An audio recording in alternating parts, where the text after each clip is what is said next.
Hey y'all, it's my review for Basketball Wives, Season 11, Part 2, Episode 17. Now, the reason why it's so easy for me to review this show, because it's so stupid, you know? Like, I just took an edible, I'm just like, F it, you know? Let me just wing this right quick, because it's really a show about nothing and drama sprinkled throughout. There's no luxury. There's no aspiring wealth whatsoever. I don't know. I feel like what I like about reviewing this show is I get to make fun of it for y'all. Anywho, we open with Brandi in an obviously rented vehicle to pick up her husband and son from the airport. They're visiting her in Los Angeles because that's where she's filming. She doesn't actually live there. They all live in Texas. Also, we find out in her confessional that she's feeling some type of way about Evelyn, questioning her with Jackie, as well as her loyalty to Brooke. Now, I will say the only thing I gotta say about that is, why would she put her neck out for Jackie, of all people? She shouldn't have did that. I actually feel like Evelyn was justified in questioning Brandi because all she had to do was just tell the ladies that Jackie was coming and they can make the decision for themselves if they wanted to come or not. Not telling them or just being real sneaky about it, it was messy. Now, see, the way she freaked out about her son scuffing the car a bit when he put his luggage in the trunk, I feel like, yeah, that was a rental. Next scene with Jennifer and her annoying fiance. Turns out they have a YouTube channel together. They have 25,000 subscribers. Good for them. I can't believe people are actually tuned into that. But they're talking about different obstacles in relationships or whatever. His voice is just so scratchy and annoying. Like, how many cigarettes did he smoke as a child? I don't care about this. Talking about their deal breakers. Fast forward. I don't know, just something about this man, it just gives me scammer. But looking at Jennifer's dating history, I mean, she's a magnet to scammers. A true mark. Oop, and speaking of which, Jennifer's talking about her deal breaker, which is being broke, and she's saying like, you gotta have a job. So her fiance, he's basically telling on himself. First he says he doesn't have a job, he said he has a company. And Jennifer's just looking at him like, what? I mean, that's how you make money. That's a job. That's a career. He's like, no, I don't make money from my company. I make money as a skill. She's still looking at him. I'm like, and you marrying this fool? A skill of trading? Yeah, narcotics. Are they really going to post this? Because he definitely told on himself. However he was making money, it seemed the same way Apollo from Atlanta was making money. Next scene we're with Evelyn, Brooke, Giselle, and Jennifer. They're doing a wine tasting, and I'm wondering, is this the new Core 4? It seems like it. So of course they're talking about Jackie, who still has not made an appearance in this episode yet, but they're talking about, you know, this newfound information about her being a prostitute, how she probably got caught back in 1987.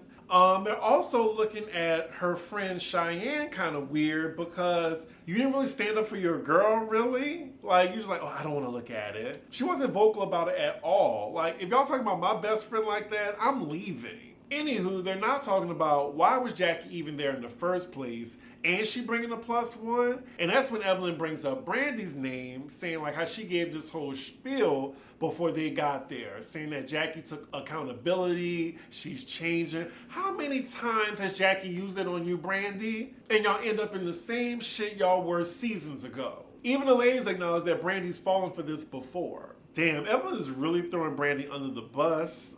Brooke is saying it feels like a slap in the face. She basically feels betrayed. So yeah, at least they have some new conflict out of Jackie. I'll allow it. So next scene we're with Brandi and her family. They're doing paintball.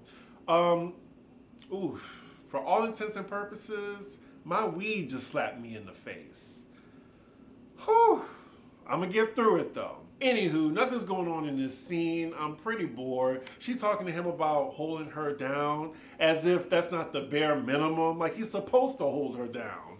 Also, she wants to do a double date with them and Jennifer and her fiance. Next scene we're with Giselle. And by the way, Homegirl's been killing it on the fashions. I've been seeing a difference between her first season and second season. Like, she looks good here, as well as her confessional. Okay, I see you. We see she's at a mixer so she can have community. It's other black gay women. It's called Queer Aunties. I love it. Also, a lemon drop with tequila? No, that don't add up. Just get a margarita. That was funny. She was asked, how long you been gay? She said, all my life. I just have a kid.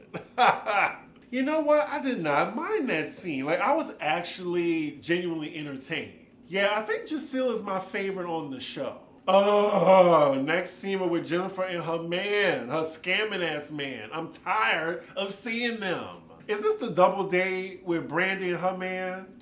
Yeah, this is the double date. Of course it's pickleball. Can we come up with something else? Can we please come up with something else? Like, that is really the new reality TV show activity fad. So they're having conversation. First, Jennifer's talking about her wedding, and Brandi asks her, oh, did you get your dress? Oh, I have my main one. I need to choose the other 4.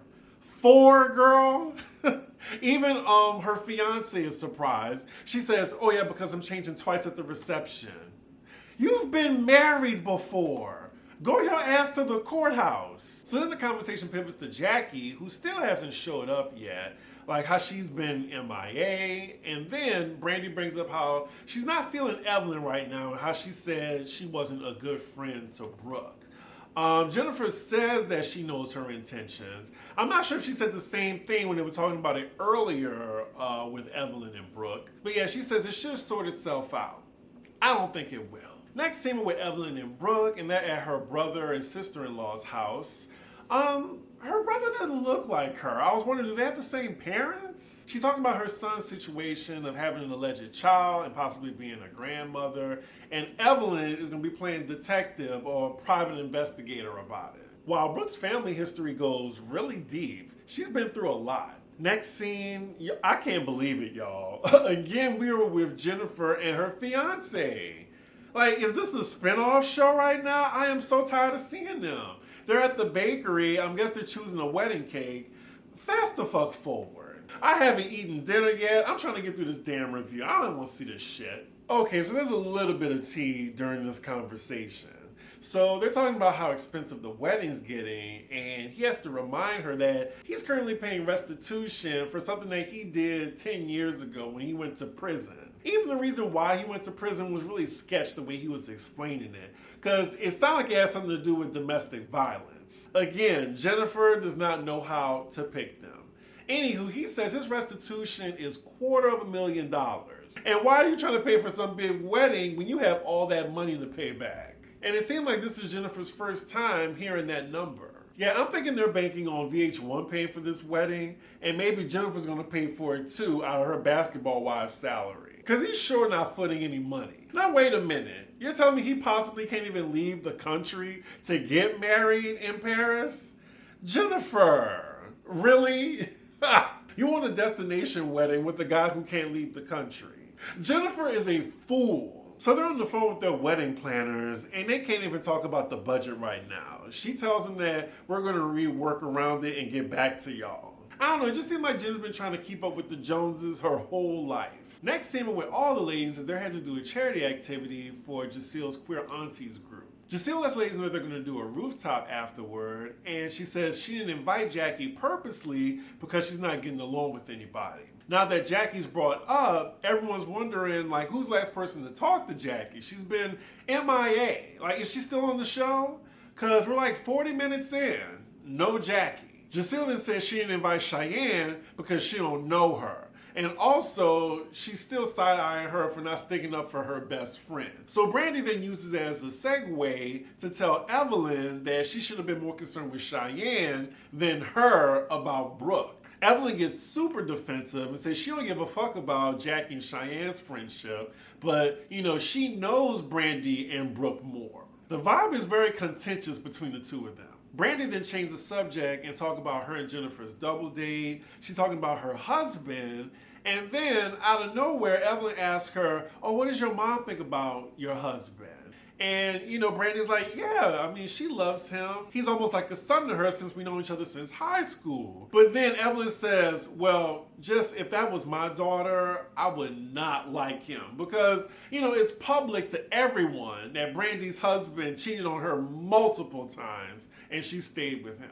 We cut to Brandi's confessional. She's like, Evelyn don't even know me like that. Why is she even talking about that? I'm sure a blow up is bound to happen between these two.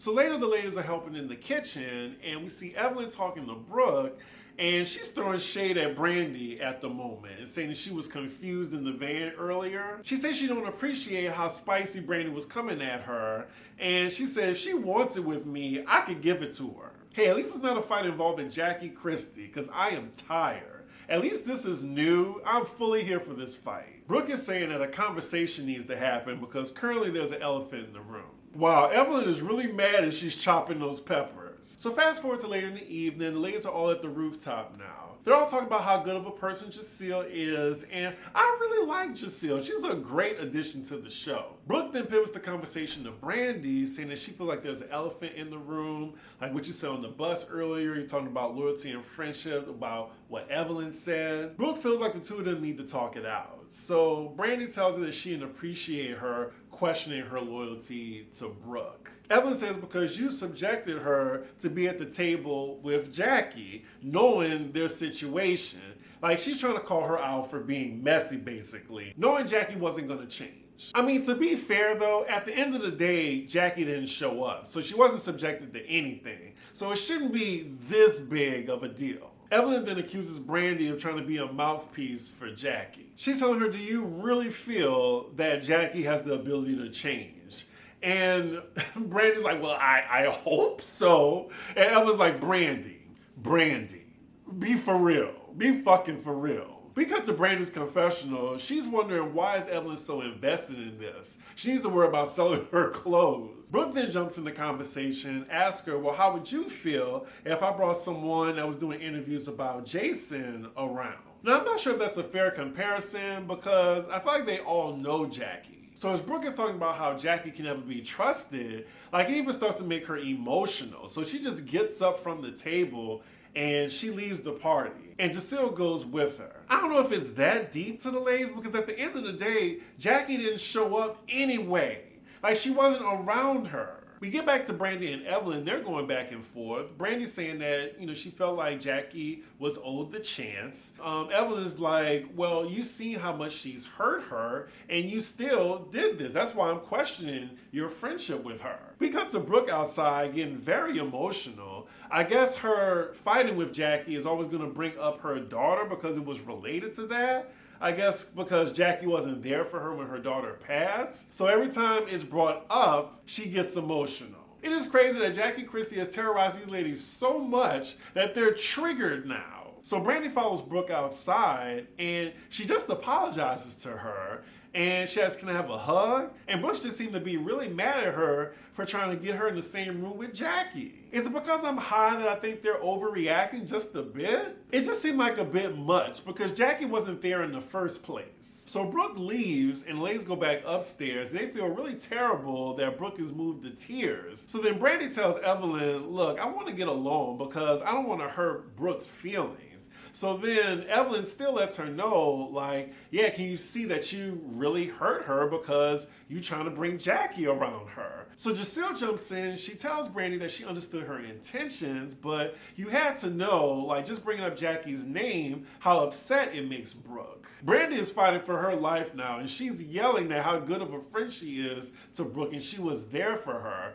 And then Evelyn says, then why did you try to make Jackie be around her? Like, it's a stalemate between the two of them. Like, I think Evelyn wants her to say, yeah, I was trying to be messy. I was trying to make a moment for the cameras. When I really don't think, Brandi was trying to do that. They're going back and forth now. Brandi's like, what would you like me to do? Evelyn says, Brooke's the one's upset. You need to ask her. Brandi's like, I'm asking you, sweetie. Evelyn says, don't call me sweetie. Evelyn is hot at this point. She gets up and Giselle tries to get her to sit down. They're still going back and forth. It's getting just very aggressive. So then Brandi gets up. They're still going back and forth. And then she says, I don't want to fight you, but I will fight you. So yeah, they're like this close to each other. We see security on the side, maybe trying to lean in. And then Brandi's like, we don't have to do this. Like, it's not that serious. So they're finally separated, and as Evelyn's walking away, Brandi shouts, I'm not finna have a hateful heart. And that is where the episode ends. I really don't understand how we got here. Like from Jackie not even being there to Brooke having like a nervous breakdown, getting emotional and crying just from Jackie's name. And then Brandi and Evelyn almost coming to blows over nonsense. Y'all let me know because I'm high as fuck right now and it's just not making sense to me. Anyway, I can't wait to see y'all comments on this. With that, make sure you like, comment, and subscribe, and I will see you next time for this idiotic franchise. Bye. Damn it. Now wait a minute. Before I go, I forgot to mention the most important part of this episode. Jackie was not in it at all. And I guess it's not surprising with her beefing with half the cast. Let me look at the previews to see if she's in them. Oh, so Jackie does return next week. Thankfully, because I was just like, how are they going to finish the rest of the season? Because Jackie is usually half the season. Yeah, it looks like we're going to get a skirmish too. Okay, I just wanted to point that out to y'all. All right, I'll see y'all for the next episode.